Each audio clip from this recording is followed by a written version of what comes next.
तो आइए बच्चों, एक बार फिर से मेरे चैनल में आप सबका स्वागत है। और आज के क्लास में हम लोग यूरोप के राष्ट्रवाद जो 10th क्लास का पहला चैप्टर है, महत्वपूर्ण चैप्टर है, इस चैप्टर में हम लोग पढ़ने वाले हैं। एक क्लास हम लोग का इसमें हो गया है यूरोप में राष्ट्रवाद, नेपोलियन के जीवन का, नेपोलियन के जो राजतंत्रीय व्यवस्था थी, सारे व्यवस्था को हम बता चुके हैं। और नेपोलियन के बाद में यूरोप में मेटरनिक युग की शुरुआत कैसे हुई, इस वीडियो में हम चर्चा करने वाले हैं। और मेटरनिक ने क्या क्या किया, इसके बारे में सारे डिटेल्स में हम चर्चा करेंगे। सबसे पहले थोड़ी सी इसमें हम जान लेते हैं कि मेटरनिक युग है क्या, मेटरनिक युग की शुरुआत किसने हुई, मेटरनिक युग की शुरुआत किसने की। ध्यान समझिएगा, मेटरनिक युग की शुरुआत मेटरनिक ने ही की थी। ध्यान समझिएगा, मेटरनिक का जो पूरा नाम था, मैं थोड़ा सा केवल मेटरनिक के बारे में हम जीवनी पढ़ेंगे। हालांकि आप लोग को किताब में तो पूरा जीवनी नहीं दिया, लेकिन थोड़े से हम जानेंगे उसके बारे में, तभी हमें पढ़ने में आनंद आएगा। ठीक है, उसके बारे में हम जानेंगे कि कौन था, कहाँ से आया था, किस लिए किया था, तभी ना हमें आनंद आएगा। इसके बारे में जब इसका नाम आएगा तो हमें याद है कि ऐसा था, इसलिए किया था, याद आएगा। तो थोड़ा सा इसके बारे में हम जानेंगे और तब उसके बाद हम सिलेबस में जो है उसे देखेंगे। ठीक है, थोड़ा सा जनरल नॉलेज के लिए। मेटरनिक का पूरा नाम था प्रिंस कैलमेस विंजल वन मेटरनिक। ठीक है, पूरा नाम इसका था। ठीक है, केवल मेटरनिक के नाम से ज़्यादा फेमस था, इसलिए मेटरनिक हम ही बोलेंगे इसे। इसका जन्म 1773 में हुआ था। मेटरनिक का जन्म कब हुआ था? मेटरनिक का जन्म 1773 में हुआ था। कहाँ पर? तो ऑस्ट्रेलिया के कालवेज नगर में, ऑस्ट्रेलिया के कालवेज नगर में, याद रखिएगा। इसका जन्म 1773 में ऑस्ट्रेलिया के कालवेज नगर में हुआ था। कहाँ पर? ऑस्ट्रेलिया के कालवेज नगर में हुआ था। इसका जो खानदान था ना, कुलीन वर्ग का था, धनी वर्ग का था।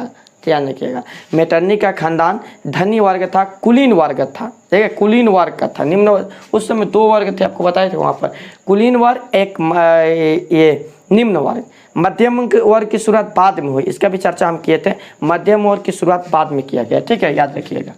क्रांतिकारी की जो भावना थी उसे ध्यान समझिएगा। खानदान क्या था? कुलीन वर्ग था। खानदान क्या था इसका? कुलीन वर्ग था, धनी वर्ग का था। और क्रांतिकारी की भावना की यह घोर विरोधी था, मतलब ये क्रांति नहीं चाहता था। इसका सबसे बड़ा रीजन क्या था? क्रांति नहीं चाहता था। कौन? ये मेटरनिक क्रांति नहीं चाहता था, क्रांति का घोर विरोधी था। क्रांति से इसे नफरत थी, ऐसे याद रखिए। ठीक है, इनके पिता थे, पिता का नाम आप लोग याद रखिएगा। पिता का नाम से मतलब नहीं है, लेकिन लिख दिए हम, फ्रांस जॉर्ज कॉन्ट मेटरनिक, याद रखिएगा। इसका पिता कौन थे? फ्रांस जॉर्ज कॉन्ट मेटरनिक इनके पिता थे। ठीक है, पिता जो थे पवित्र रोमन साम्राज्य के, पिता कौन थे? पवित्र रोमन साम्राज्य के उच्च अधिकारी और जर्मन के जागीर थे। याद रखिएगा, इनके पिता पवित्र रोमन साम्राज्य के उच्च अधिकारी थे। ठीक है, और जर्मन के घोर विरोधी थे, जर्मन का जागीर थे। सॉरी यहाँ पर गलत हम बोल दिए, जर्मन का जागीरदार थे। ठीक है, याद रखिएगा। राइन नदी के किनारे, यहाँ पर इनके पिता के राइन नदी के किनारे पश्चिमी जर्मनी में इनके पिता के एक बड़ी जागीर था, एक बड़ा सा, मतलब जागीर का अर्थ आप समझ लेना, बड़ा सा एक संपत्ति इनका था। ठीक है, याद रखिएगा।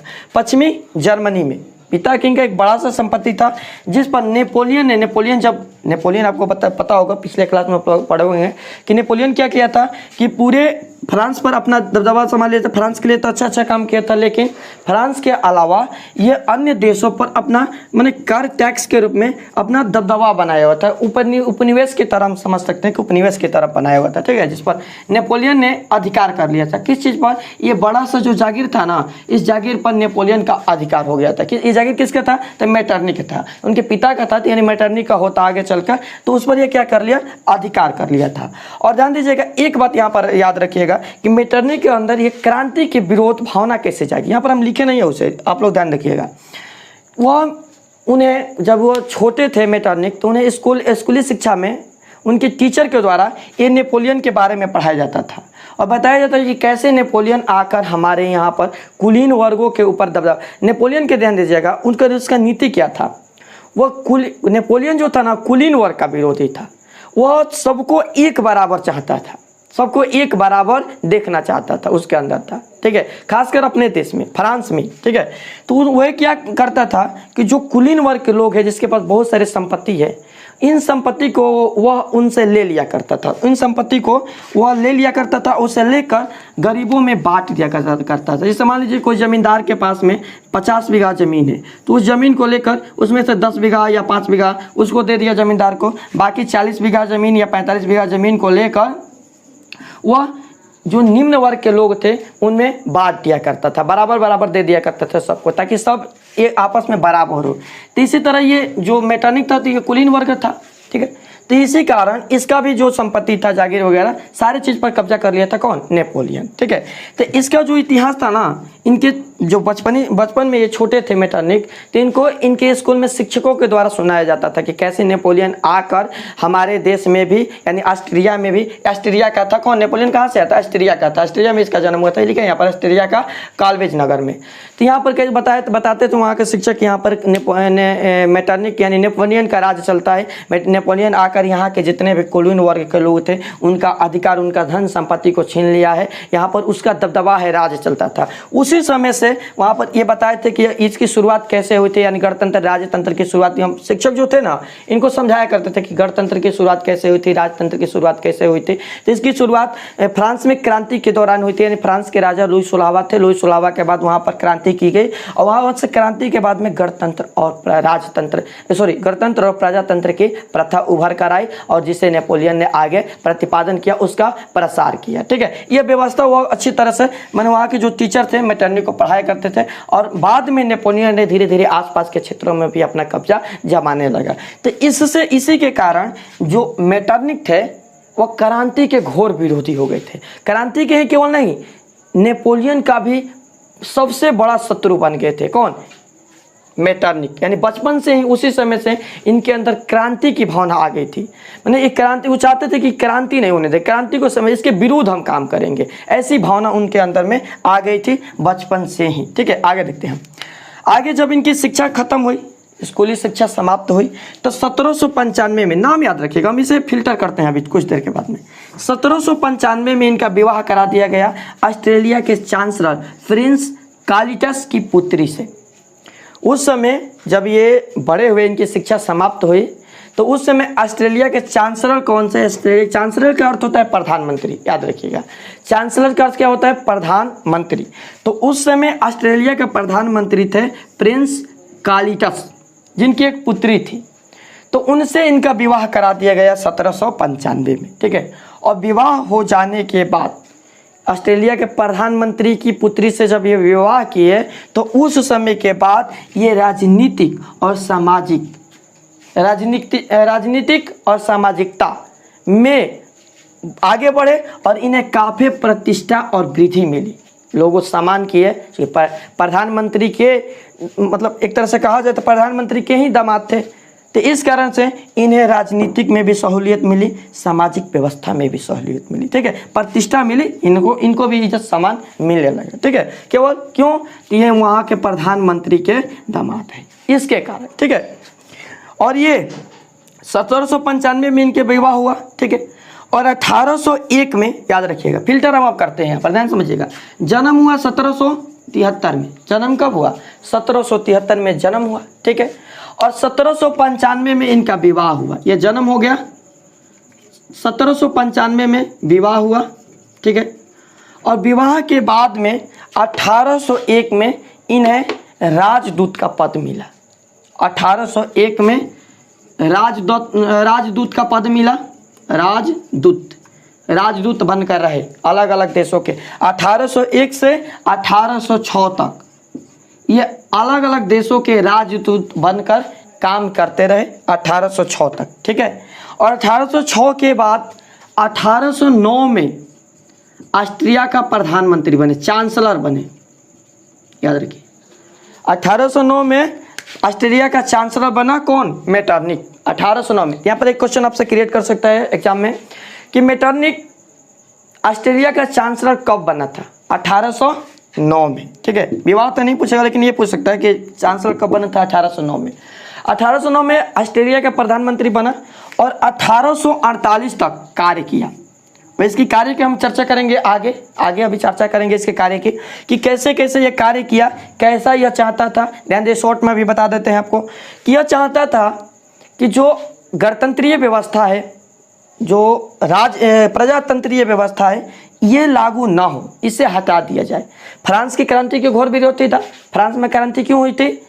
वहाँ की जो राजा लुई 16वां थे उनके खिलाफ किया गया था। वहाँ पर राजतंत्र हटाकर प्रजातंत्र या गणतंत्र को स्थापित करना था, तो उसका विरोधी था। यह चाहता था कि इन चीज़ों को हटाकर पुनः जो व्यवस्था थी, राजकीय व्यवस्था, निरंकुश राजतंत्र की व्यवस्था, उसे लगाया जाए।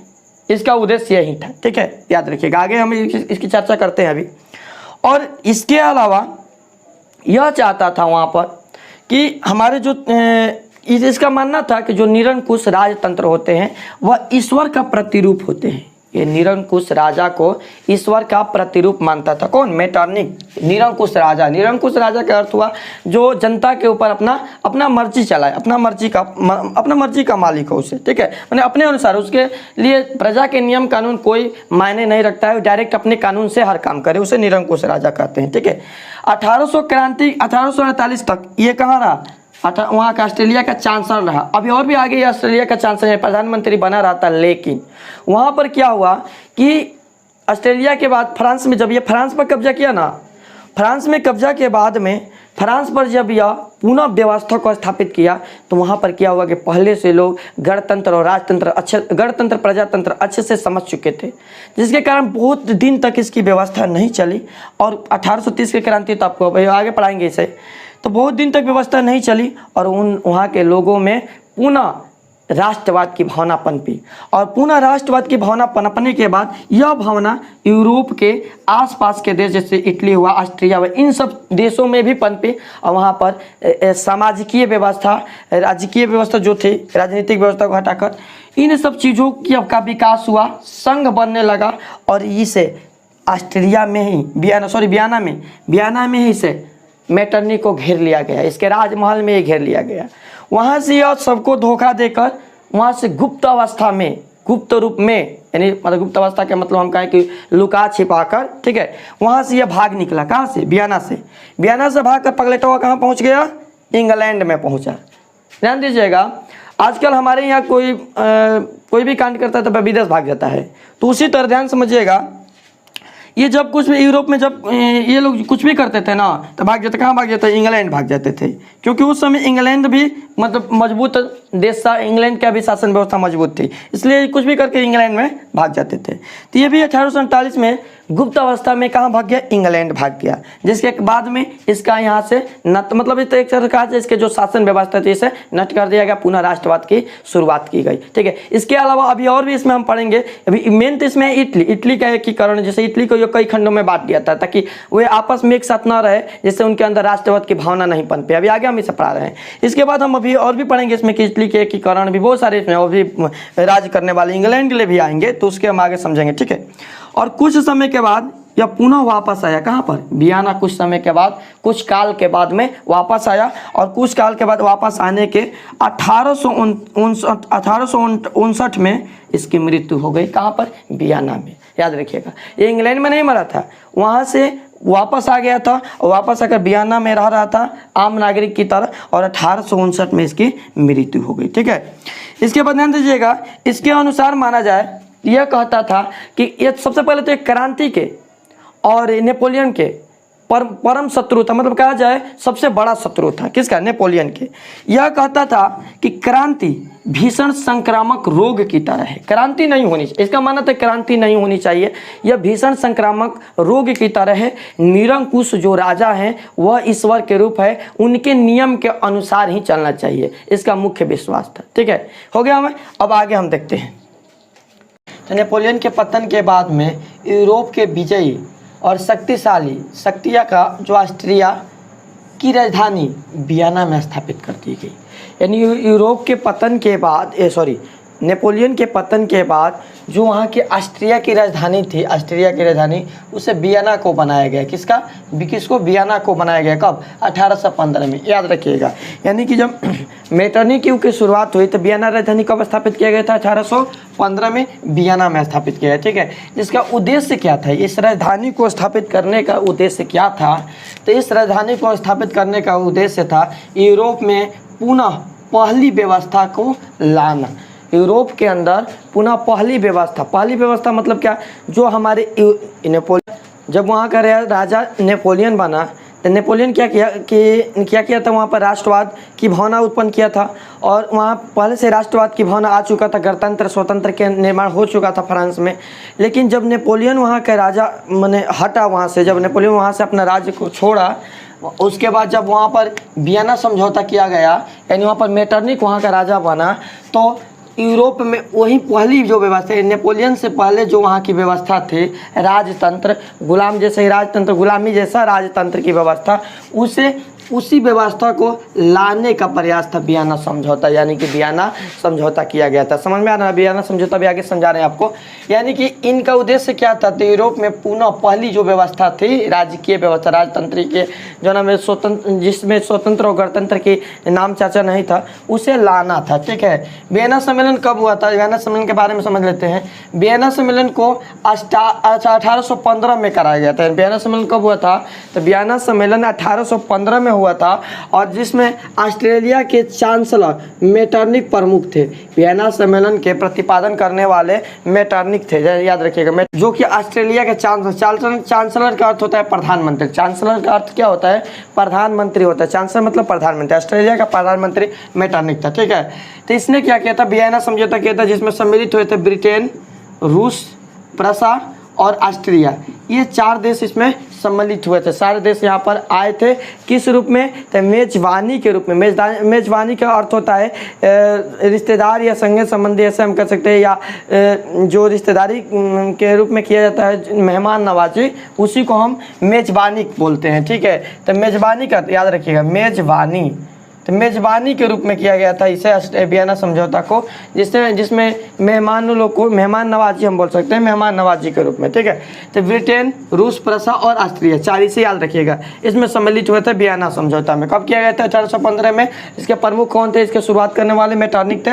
मेटरनिक ऑस्ट्रेलिया के चांसलर थे। ये आपको पीछे बता चुका है, ऑस्ट्रेलिया का चांसलर, याद रखिएगा। ठीक है, इसका उद्देश्य क्या था? इस वियना सम्मेलन को करने का मुख्य उद्देश्य क्या था? ध्यान समझिएगा। इसको करने का मुख्य उद्देश्य था यूरोप में शांति को स्थापित करना।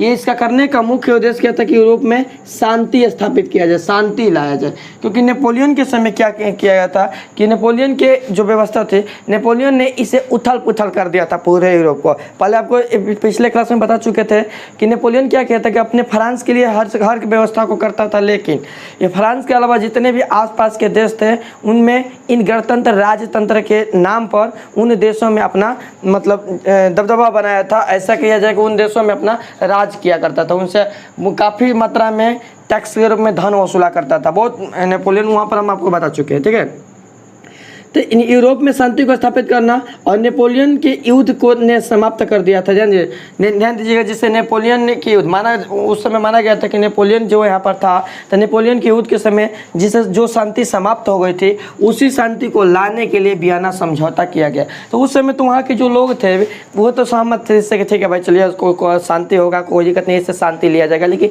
ये आगे चलकर एक नए रूप ले लेगा, यह कि वहाँ की जनता को नहीं पता था कि केवल वियना समझौता ही नहीं हो रहा है, बल्कि हमारे ऊपर राज करने का एक नया पैतरा अपनाया जा रहा है। ठीक है, वियना समझौता के अंतर्गत मेटरनिक का उद्देश्य क्या था? ध्यान समझिएगा, मेटरनिक क्या चाहता था? मेटरनिक के बारे में अभी आपको बताएं, मेटरनिक चाहता क्या था? तो मेटरनिक चाहता था गणतंत्र और प्रजातंत्र। जो गणतंत्र स्थापित किया गया था नेपोलियन के पहले, फ्रांस में जब पहली फ्रांस की क्रांति के बाद में जो गणतंत्र लाया गया था, मेटरनिक चाहता था कि उस गणतंत्र को हम समाप्त कर दें, प्रजातंत्र को समाप्त कर दें। यानी कि यहाँ पर निरंकुश राजतंत्र पर विश्वास रखता था मेटरनिक, याद रखिएगा, निरंकुश राजतंत्र में मेटरनिक विश्वास रखता था। उसका मानना था कि निरंकुश राजतंत्र सबसे उच्च राजतंत्र है। ठीक है, इसके बारे में आपके आगे बताएंगे हम, ध्यान दीजिएगा। फ्रांस की क्रांति के फ्रांस गणतंत्र और प्रजातंत्र जो फ्रांस की क्रांति से उभरी हुई थी। फ्रांस की क्रांति, फ्रांस में जब पहली बार क्रांति हुई थी, पहले वाले क्लास में मैं आपको बता चुका हूँ कि फ्रांस में जब पहली बार क्रांति हुई थी, लुई 16वां वहाँ के राजा थे, उनके खिलाफ पहली बार क्रांति हुई थी। पहली बार राष्ट्रवाद की भावना जो पनपी थी फ्रांस के अंदर, वहाँ के लोगों ने एकता और एक साथ मिलकर लुई 16वां के खिलाफ आंदोलन किया था, जैसा फ्रांस के आंदोलन या फ्रांस के क्रांति हम के नाम से जानते हैं। और उस आंदोलन के बाद में वहाँ के राजा को हटाकर वहाँ पर गणतंत्र व्यवस्था, प्रजातंत्र व्यवस्था लगाया गया था, और बाद में चलकर आगे चलकर नेपोलियन वहाँ का राजा बना था। ठीक है, या इसे आप पहले क्लास में पढ़ा चुके हैं। ठीक है, तो जो मेटरनिक था ये घोर विरोधी था, नेपोलियन का भी घोर विरोधी, नेपोलियन का घोर विरोधी था बचपन से ही था, आपको बताया। ठीक है, मेटरनिक नेपोलियन का घोर विरोधी था। गणतंत्र प्रजातंत्र जो फ्रांस की क्रांति से उभरी हुई थी, जो फ्रांस की क्रांति के बाद में गणतंत्र प्रजातंत्र के बारे में जब जो लोग वहाँ के जान चुके थे, समझ चुके थे, उसे समाप्त कर अब पुनः जैसी व्यवस्था को लाना इसका उद्देश्य था। तो एग्जाम में आपसे क्वेश्चन किया जा सकता है कि मेटरनिक का उद्देश्य क्या था, चर्चा करिए, मेटरनिक का उद्देश्य लिखे। तो हम कहेंगे कि मेटरनिक का यही उद्देश्य था कि जो फ्रांस की क्रांति के बाद में जो गणतंत्र प्रजातंत्र की जो भावना पनपी है लोगों के अंदर, इसे समाप्त कर दिया जाए, पुनः हटा दिया जाए, और हटाकर पहले जैसे जो वहाँ की व्यवस्था थी, राजकीय व्यवस्था, निरंकुश राजतंत्र की व्यवस्था, उसे लाया जाए। इस चीज़ को हटाकर उसे लाया जाए, यह मेटरनिक का उद्देश्य था। मेटरनिक का सबसे बड़ा उद्देश्य था जो इसे लागू करना चाहता था। ठीक है, मेटरनिक का वियना समझौता, याद रखिए, वियना सम्मेलन। मेटरनिक ने वियना सम्मेलन के माध्यम से, या वियना सम्मेलन ध्यान दीजिएगा, अकेले नहीं किया था, इसमें ब्रिटेन के लोग, रूस के लोग, प्रसा के लोग, इतने देश सहमत हुए थे, साथ में मिलकर वियना समझौता किए थे। ठीक है, तो वियना सम्मेलन के माध्यम से यूरोप ने नेपोलियन युग के समाप्त कर दिया।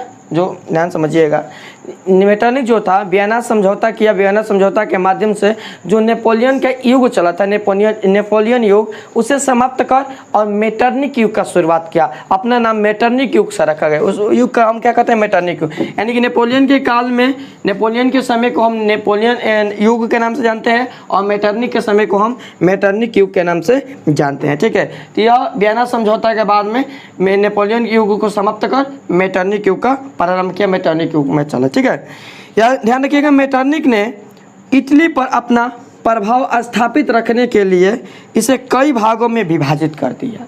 ध्यान दीजिएगा, मेटरनिक जानता था कि, अब ऐसा समझिए ना कि एक बार राष्ट्रवाद की भावना पनपे, पहले राष्ट्रवाद का नाम भी नहीं था, गणतंत्र का नाम भी नहीं था, लेकिन अब फ्रांस के लोग यूरोप के काफ़ी लोग इस व्यवस्था के बारे में जान चुके थे, खासकर फ्रांस के। ठीक है, कि गणतंत्र क्या होता है, कुछ लोग के दिमाग में यह बात बैठी गणतंत्र क्या होता है, क्योंकि कुछ समय वहाँ पर पहले से ही निरंकुश राजतंत्र चलता रहता, तो यहाँ पर उतना दिक्कत नहीं होता। लेकिन यहाँ पर क्या हो गया था बीच में कि गणतंत्र राज्य के, निरंकुश राजतंत्र के स्थान पर यहाँ पर गणतंत्र और प्रजातंत्र व्यवस्था लागू हो चुकी थी, जिसके नेपोलियन के पूरा समय उसी में बीता था। तो इसके कारण वहाँ पर यह दिक्कत उत्पन्न हुआ कि यह जानता था, मेटरनिक जो था ना, वो जानता था कि हम यहाँ पर सभी लोगों को एक साथ रखेंगे तो इसमें से किसी न किसी के अंदर राष्ट्रवाद की भावना पनपेगी, और इसी राष्ट्रवाद के कारण पुनः ये लोग आपस में एकत्र होंगे और एक साथ जुट होकर हमारे खिलाफ आंदोलन या फिर से क्रांति करने। मेटरनिक को क्रांति बिल्कुल ही अच्छी नहीं लगती थी, क्रांति का घोर विरोधी था मेटरनिक, याद रखिएगा। ठीक है, तो इसी के कारण यह क्या किया कि वहाँ की इटली को बहुत सारे छोटे छोटे खंडों में विभाजित करवा दिया। वहाँ पर ध्यान दीजिए, अलग अलग जाति धर्म इस सब के लोग रहते थे, और ये जाति धर्म के आपस में लोग बातचीत कर लड़ते झगड़ते, जिससे काफ़ी मुश्किलों से मिलकर फ्रांस में काफ़ी मुश्किलों का सामना करके इसे एक किया गया था। लेकिन यह क्या किया, उसी चीज़ को लाभ उठाकर, फ़ायदा लेकर उन्हें अलग अलग भागों में खंडित कर दिया, तोड़ दिया, अलग अलग क्षेत्र बना दिया। ठीक है, जिसमें से हम यहाँ पर कुछ क्षेत्र की चर्चा की है, ध्यान दीजिएगा। पहला क्षेत्र हमारा सिसिली और नेपल्स, इटली को तोड़ा था। किसको, इटली को। इटली का, अभी आगे चलेंगे तो हमारा महत्वपूर्ण टॉपिक बनने वाला है, इसे आप याद रखिएगा, ठीक है। आगे चलेंगे तो इटली हमारा महत्वपूर्ण टॉपिक बनेगा, इटली का एकीकरण। इससे क्वेश्चन भी एग्जाम में पूछता है, इंपॉर्टेंट क्वेश्चन आएगा, ध्यान दीजिएगा, इसे ध्यान रखिएगा। इटली को ध्यान दीजिएगा, इटली को तोड़ा था। ऑस्ट्रिया के तो क्यों, ऑस्ट्रिया का तो था ही, क्योंकि इसका पूरा खानदान ऑस्ट्रिया के, मतलब ऑस्ट्रिया के ही अंदर राज किए थे, ऑस्ट्रिया के ही सेवा में बिता दिए थे। और इसका भी जो जिससे राजा जिससे शादी हुई थी वो भी क्या थे, ऑस्ट्रिया का चांसलर था, और बाद में ये भी ऑस्ट्रेलिया का चांसलर बन गए, हम पीछे चर्चा कर चुके हैं, ठीक है। तो सिसिली, इसे ऑस्ट्रिया को क्या किया, इटली को क्या किया कि सिसिली और नेपल्स प्रदेश दो भाग में सॉरी यहाँ पर केवल दो भाग नहीं, इसके बहुत सारे खंड किया, जिसमें सिसिली और नेपल्स प्रदेश को बुर्बो वंश के सम्राट को, जिनका नाम था फर्डिनेंट, याद रखिएगा, फर्डिनेंट को दे दिया ये दोनों क्षेत्र के। आप यहाँ पर राज कीजिए, ठीक है। ये जितने भी राजा को ये अपना, मतलब ये राज को दिया, ये सारे लोग इनका ही अधीन थे, मतलब किसके, मेटरनिक के ही अधीन थे ये सारे लोग, उसके ही मतलब कहने पर ही सारे काम किया करते थे, ठीक है। मानिए एक राज को संभाल रहे थे, लेकिन इसका मुख्य मालिक कौन था, तो ऑस्ट्रेलिया के चांसलर मेटरनिक, ठीक है, याद रखिएगा। और रोम और उसके आसपास के जो छोटे मोटे राज्य थे, रोम और उसके आसपास के छोटे मोटे राज्य को पोप को दे दिया, ठीक है, कि आप यहाँ पर ही राज कीजिए, ठीक है। इसके अलावा ऑस्ट्रिया पर लोम्बार्डी और वेनियस, इन दोनों का शासन हो गया। ऑस्ट्रिया जो था, ऑस्ट्रिया पर इन दोनों का लोम्बार्डी और वेनियस, ये दोनों शासन करने लगे, ठीक है। इसके अलावा परमा, इसे आप एक शॉर्ट नोट में तैयार कर लीजिएगा, इंपॉर्टेंट है, ठीक है। परमा, मोडेना और टस्कनी के प्रांत को हैवसवर्ग को दे दिया, ध्यान दीजिएगा। परमा, मोडेना और टस्कनी के जो प्रांत जिला थे, उन क्षेत्रों को क्या किया, ये हैवसवर्ग को दे दिया। लीजिए आप यहाँ पर आज कीजिए। जेनेवा और सार्डिनिया, इनको पिंड माउंट के राज्य में को दे दिया कि भाई आप इसे पिंड माउंट के राज्य में शामिल करिए, क्योंकि जानता था कि ये सारे लोग जब एकत्र हो जाएंगे, एक साथ रहेंगे, तो इनके अंदर राष्ट्रवाद की भावना पुनः पनप जाएगी। इससे हम क्या करते हैं कि इसे इन लोगों को छोटे छोटे खंडों में विभाजित करते हैं, ताकि ये लोग आपस में मिलते जुलते न रहे और इन लोगों पर अलग अलग राजाओं का प्रभाव रहे, ताकि अलग अलग नियम कानून में बंधे रहे, जिससे राष्ट्रवाद की, ये चाहता था कि राष्ट्रवाद की भावना न पनपे। इसके लिए वे काफ़ी मुश्किलें की, काफ़ी ज़्यादा मतलब तोड़ फोड़ ये सब किया कि ताकि इन लोगों के अंदर ये राष्ट्रवाद की भावना गलती से भी ना आए, ठीक है। उसने जर्मनी में 39 रियासत का संघ बनाया, 39 रियासत बनाया था एक साथ में, जिसे अप्रत्यक्ष रूप से, वहाँ के राजा तो अलग अलग थे, ठीक है, सारे का राजा अलग अलग बनाया गया था, लेकिन यह अप्रत्यक्ष रूप से इसका सबका मालिक, सबका अधिकार किसका था, ऑस्ट्रिया का अधिकार था। यह अप्रत्यक्ष रूप से सारे ऑस्ट्रिया के अंदर में आते थे। यहाँ पर ऑस्ट्रिया के जो राजा थे उनका इन पर अधिकार था मुख्य रूप से, ठीक है, समझ में आ रहा है ना।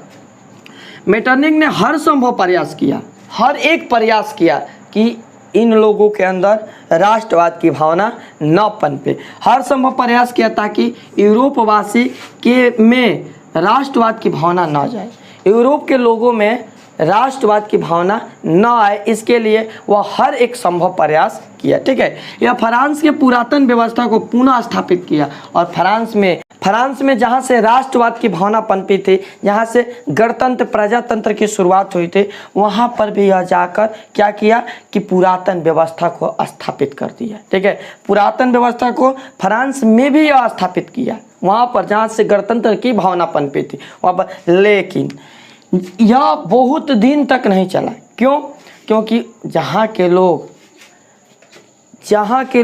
घी की रोटी